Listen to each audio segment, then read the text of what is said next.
The air thick with the smell of fern and damp earth, tastes of blood. Kale works his chert blade into the joint of the young Corythosaurus, the stone edge grating against bone. Around him, the clan of the red ochre moves with the practiced efficiency of those for whom butchery is a sacred, life-giving ritual. Old Alara, her face a mask of deeply carved lines, directs the women as they slice strips of flesh to be smoked, their eyes scanning the dense cycad forest that presses in on their clearing. This is the rhythm of their existence, a delicate dance between feast and famine, set to the constant, humming soundtrack of prehistoric life. The cave mouth, their home, loomed behind them, a dark, silent promise of safety against the terrors of the night. It is a good day. The kill was clean. The risk was low, and their bellies will be full. The change comes not as a sound, but as a feeling. A deep, resonant thrumming travels up from the soles of their feet, a vibration that feels less of the earth and more like the earth's own heartbeat growing sick and heavy. The chatter of the forest ceases.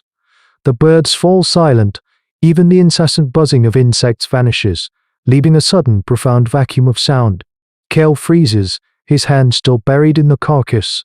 He looks to the other hunters, sees his own alarm mirrored in their wide eyes. They grip their spears, knuckles white. The clan's tools, a sophisticated array of osteodontokeratic technology fashioned from the bones and horns of past hunts, suddenly feel like children's toys. The thrumming intensifies, becoming a series of distinct, concussive impacts. Thump, thump, thump. Each one a little closer, a little stronger, shaking loose pebbles from the cliff face above the cave. Then, through a break in the canopy, they see it. It is not an animal. It is a walking cataclysm.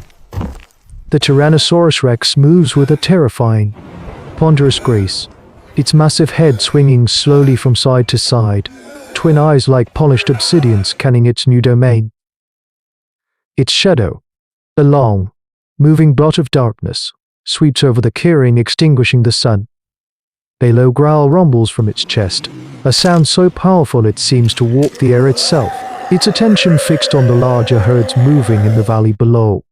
It is not hunting them. They are simply incidental. The creature's indifference is more terrifying than any malice. It casually tears a full-grown tree from the earth to clear its path. The sound of splintering would like a thunderclap.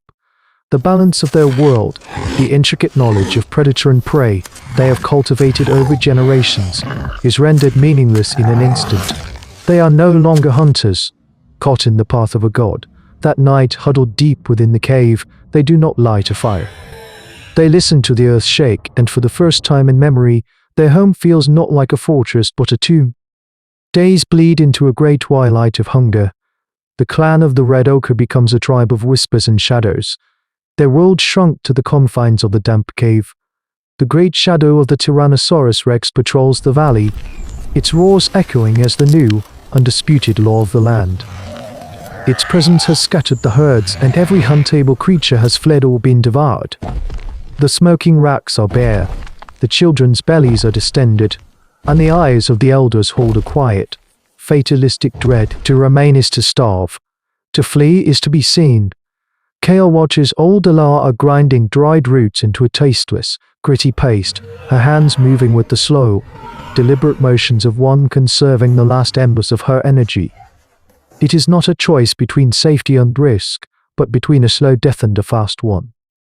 This is the unblinking logic of their prehistoric life. The decision is made in silence. Kale, with two of the clan's other swift hunters, Ahen and Ol Bor, will not hunt for food. They will hunt for knowledge.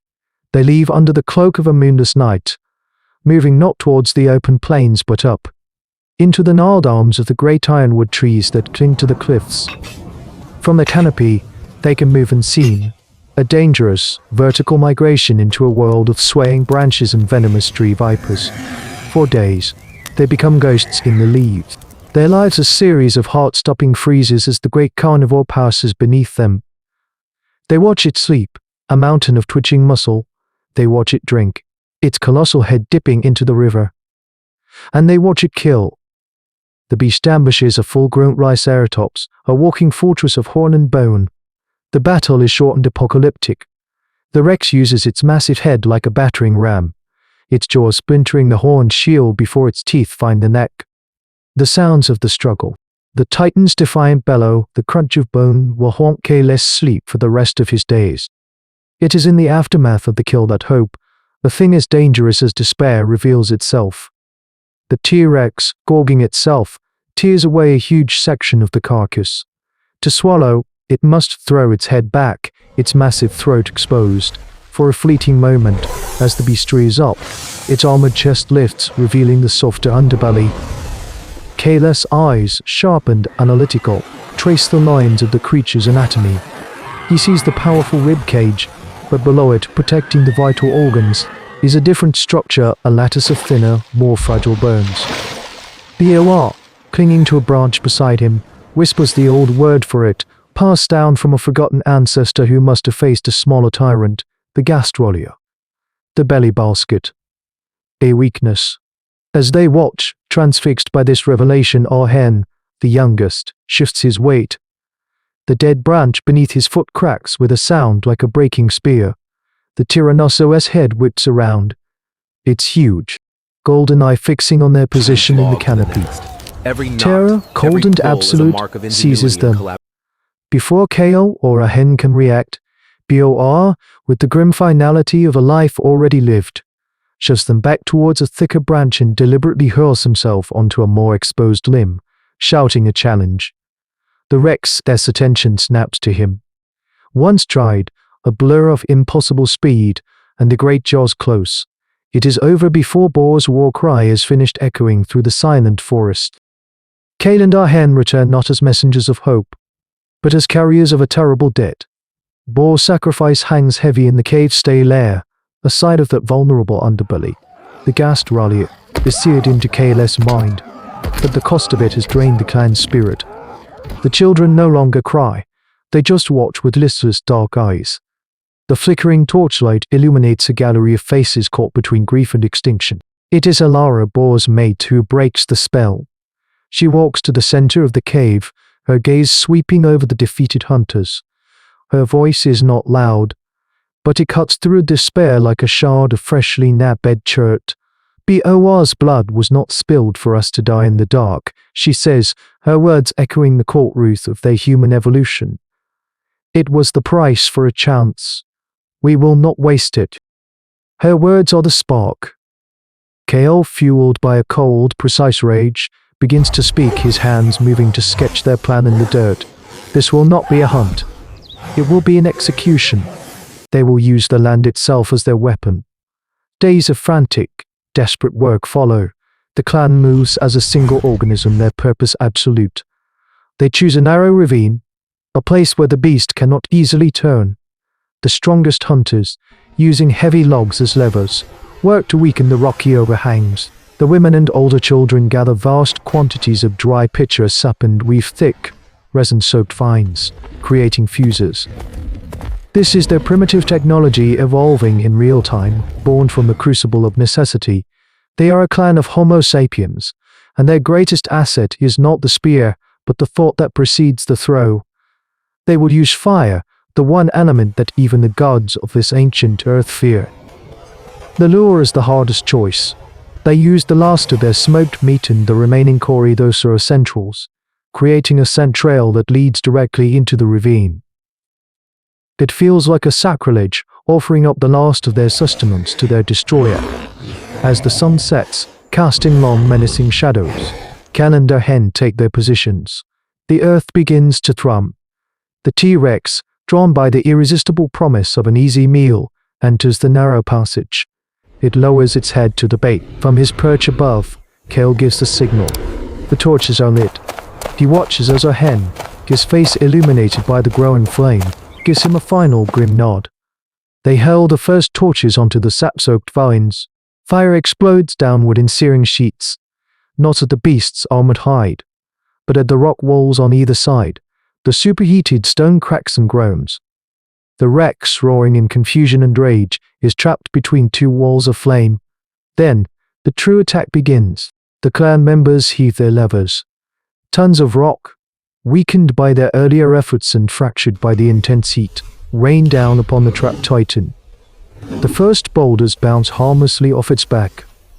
But then a massive slab, the one they called the Sky Tooth, breaks free. It falls, turning slowly in the air, and smashes directly onto the Tyrannosaurus' exposed neck with a sickening, final crunch. The earth-shaking roars cease, replaced by an impossible silence. The great beast lies broken in the ravine, a fallen mountain range of flesh and bone. The fire dies down, its embers glowing like 1,000 vengeful eyes in the darkness. The clan of the Red Ochre descends slowly, cautiously, their faces streaked with soot and gore. They do not cheer. The scale of their victory is too immense, too terrifying to celebrate. They have not merely killed a predator, they have murdered a god. Standing before the colossal corpse, Kale touches the creature's rough hide. He sees not a monster, but a life as brutal and as desperate as his own, now extinguished by the coordinated will of beings a fraction of its size.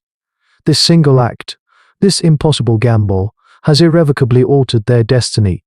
They are no longer just survivors, scurrying in the shadows. They are shapers of their own world, capable of looking into the eye of the abyss and making it blink first. This moment, born of sacrifice and intellect, is the bedrock upon which their future will be built, the quiet, savage dawn of humanity's ascent, proving that even in a world of dinosaurs, the most dangerous creature is the one that can imagine a different tomorrow. Listen closely to the silence that follows the thunder. Can you hear it?